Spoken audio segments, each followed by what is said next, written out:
It's in a good way. I'm going to actually tell you not only why meditation is good for you, but there's actually some scientific evidence in heart disease and that it helps you. And so there's some really good stuff. So what I want to do first is I always like to start with this. If anyone came to the talk we did last year, you've seen this slide before, but it's one of my favorites because I just love this because you just don't know when you're at risk, do you?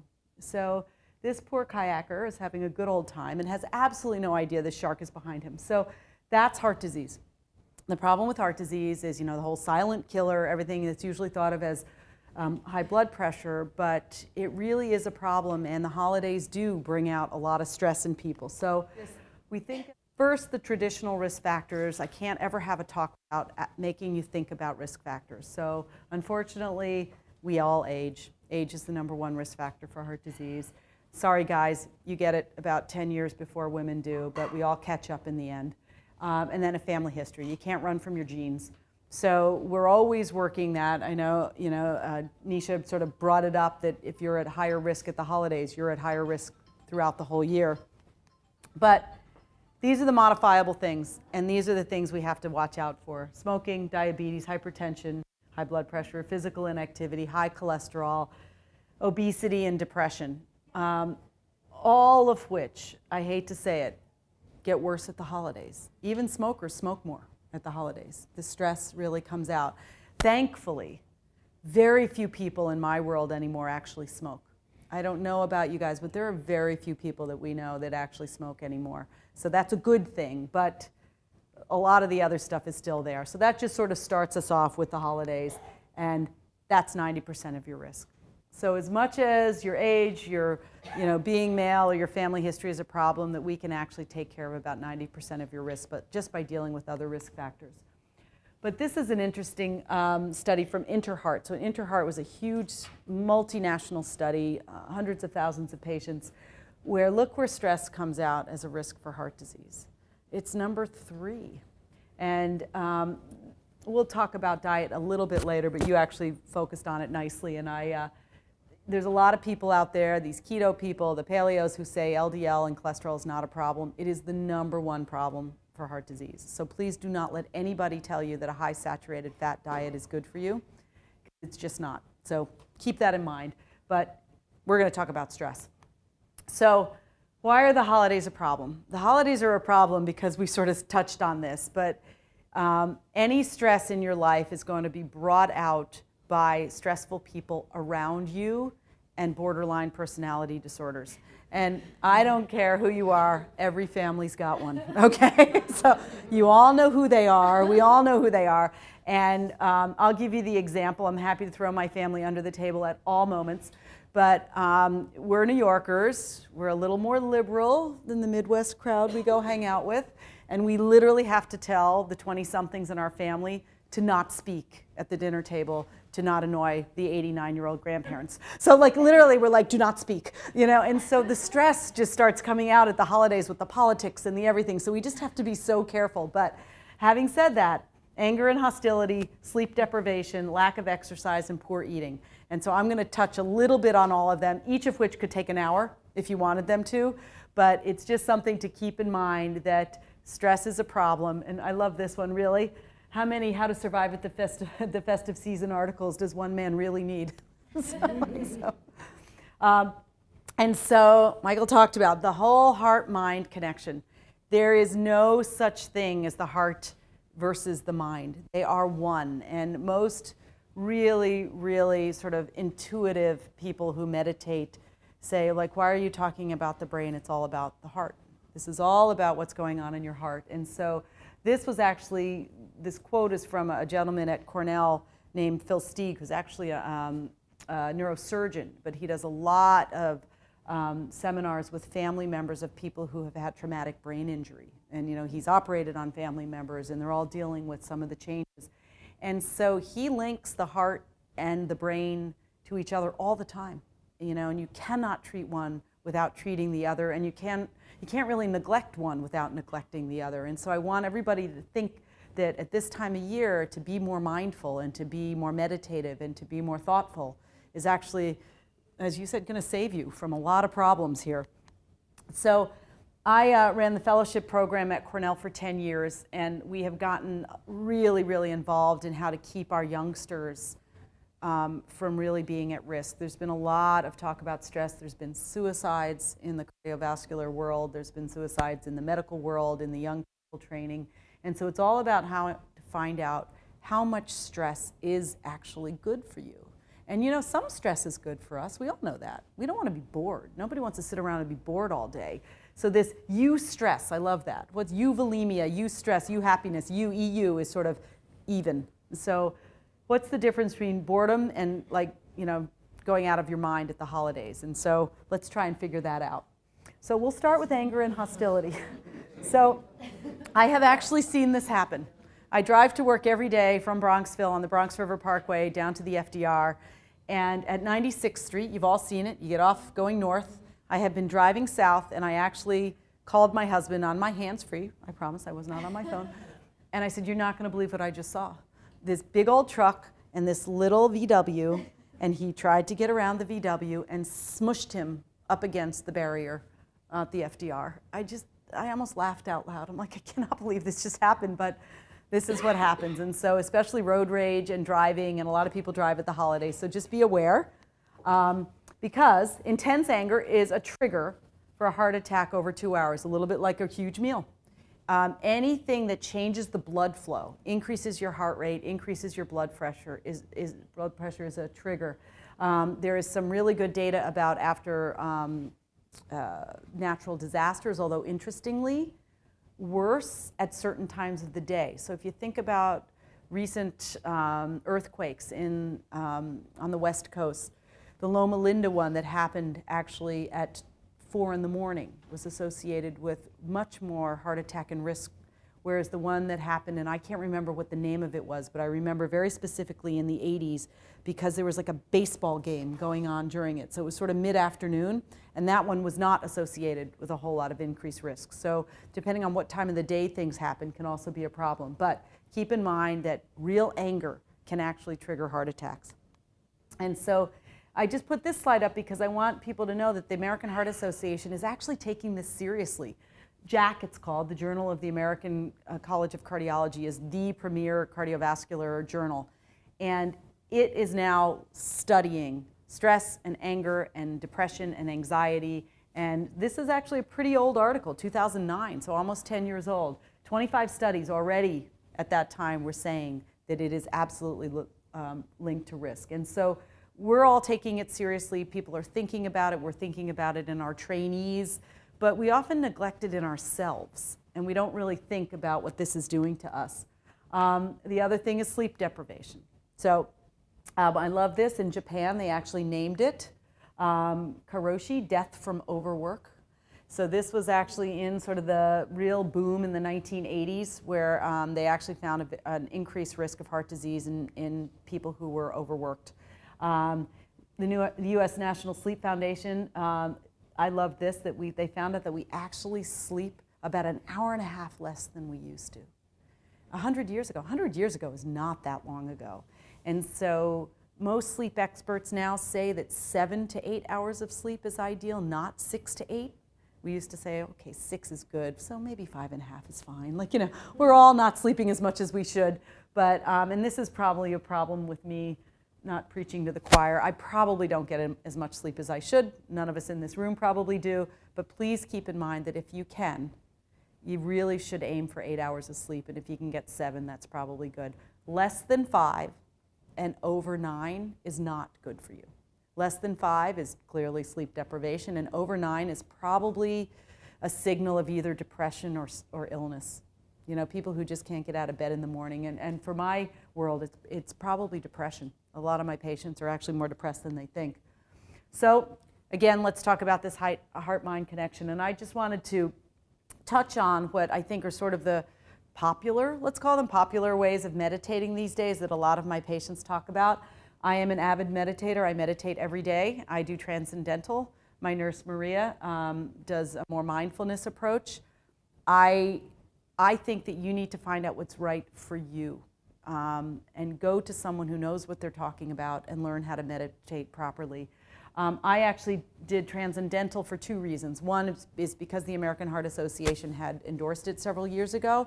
And 2, and you'll laugh at this, I'm a good Catholic girl, and you tell me how to do something every day the same way, and I'll do it the same way every time. It's just mindfulness is more about the judgment and thinking about, what's a good thought for you, and that's a really, really good thing.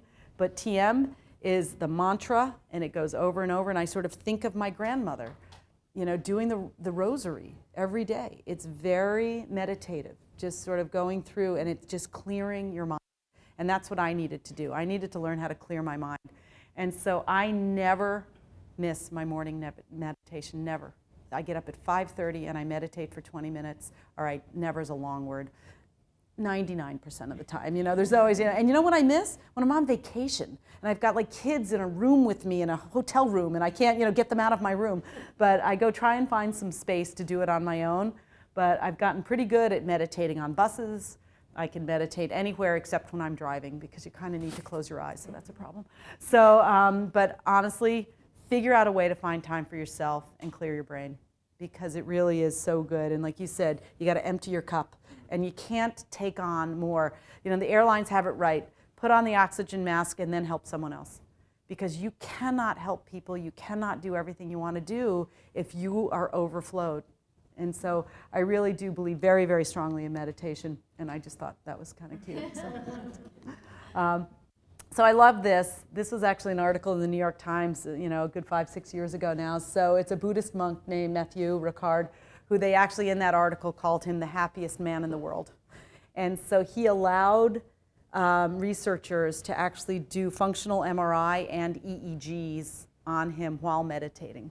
And so from that, they've learned an enormous amount about what the brain does while you're meditating. And so as much as it actually makes you feel good, it really does really good things for you. It slows your heart rate, it reduces blood pressure, it does all these things. And the studies that actually show a mortality benefit are not as robust simply because they're really difficult to do. You have to get large studies to do this to get actually mortality benefit. But if you tell me something is going to lower your blood pressure and heart rate, automatically I'm going to tell you that's good for your heart and you'll live longer. So I don't need the study to tell me it's actually going to make you live longer. I know it is. But I also love the fact that it changes what's called neuroplasticity. We used to think the brain was very difficult to actually change, and that's not true. You can actually change the connections in your brain. And so they're slow, but it can happen. And so this is just when it was endorsed by the American Heart Association that meditation was actually good for specifically lowering blood pressure and heart rate. And then a lot of people ask me about exercise, and I know that Nisha touched on this at the holidays. I completely agree. Most exercise can help with a bad diet, but remember, you can out-eat any exercise program. Keep that in mind. How long does it take you to eat that 400-calorie cookie? 30 seconds? 2 minutes? Right? Honestly, that's at least 40 minutes on a treadmill. So you have to keep that in mind, though. And so I also agree completely, and we'll talk a little bit about diet, about a little snack before you go out is good. But a lot of people ask me as a cardiologist, how much exercise is the right amount? And I know she touched on this, but essentially getting off the couch is going to give you your most benefit. And then it does even off, and there's a few studies that would argue that there's a tiny uptick in risk with crazy exercisers, but I will not lie to you. I really don't have a lot of conversation with my patients about too much exercise. It's really the other. I do have a couple of people in my practice who are real triathletes, marathon runners, and sort of like Ironmen. And there is a little bit higher risk of something called atrial fibrillation. If anyone has AFib, it's an arrhythmia. But again, if that's you, we'll have that conversation. I would actually rather get people to exercise more, and especially at the holidays, because it combats stress, it helps you sleep better, it burns calories, all the good things. Be very careful, okay? And again, this is where you touched on diet, which I thought was so great. So this craziness about these ketogenic diets, I have some patients, they're telling me that their Thanksgiving is going to be keto. I'm like, oh God, I couldn't even get any worse. But having said that, so the keto and the paleo are sort of the hot topics these days. And so I do something that's called keto light.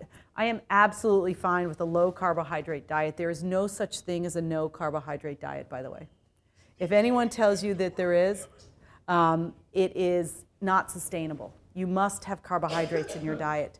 You just don't need simple carbs. You don't need simple sugars. You don't need sugar-sweetened beverages, but you can do the complex carbs, the legumes, the grains, the really high-grain stuff. But this has sort of been a really hot topic of doing these high-fat, high-processed foods diet, and it will increase your LDL tremendously. I'll give you an example. I have one patient who went on a ketogenic diet. Actually, it's a sad story because she had early onset Alzheimer's, and a lot of the neurologists are saying that these ketogenic diets are really good for the brain.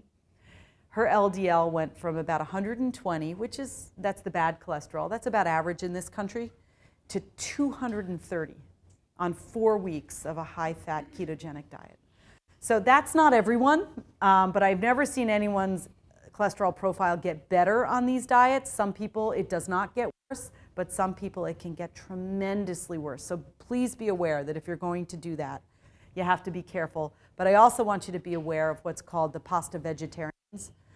You do not want to become a vegetarian or a vegan and just substitute it all with pasta and rice and sugar and all that. So that's really where you have to be very careful that in general, vegetarians and vegans do, quote, win in the cardiovascular world because people who eat a whole food plant-based diet have very, very little saturated fat in their diet. But you cannot replace it with sugar and pasta and rices. And so you really do have to work with someone who knows what they're doing when you go from eating a lot of meat, which is good protein, which is a lot of iron, which is B12, which is a lot of good stuff in some meats, to going full vegetarian.